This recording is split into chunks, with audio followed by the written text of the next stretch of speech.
Hello বন্ধুরা, good morning. দেখো ঘরের কি অবস্থা হয়ে আছে সব দিক।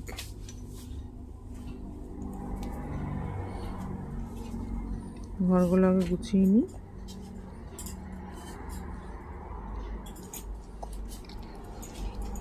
আজকে সকাল সকাল ঘরগুলো ভাবছি গুছিয়ে নিব।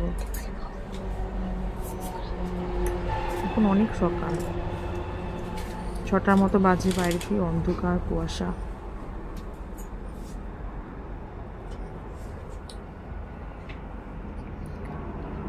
আজকে মনটা ভালো নেই।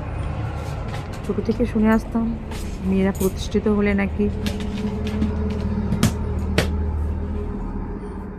জীবনের আস্থা থাকে, কিন্তু দেবলীনা নন্দীর এই কাজটা দেখার পর থেকে ভাবছি মেয়েরা প্রতিষ্ঠিত হয়েই বা লাভ কি। বিয়ে তো প্রত্যেকটা মানুষকে করতেই হয়, সেই পাশের মানুষটাই যদি ভালো না থাকে প্রতিষ্ঠিত কেন? কোনো কিছুতেই কোনো লাভ নেই। একটা মেয়ে কতটা খারাপ পরিস্থিতি, খারাপ পর্যায়ে আসলে এরকম ডিসিশন নিতে পারে, তাহা একটা মেয়েই ভালো বুঝবে। আর যাই হোক,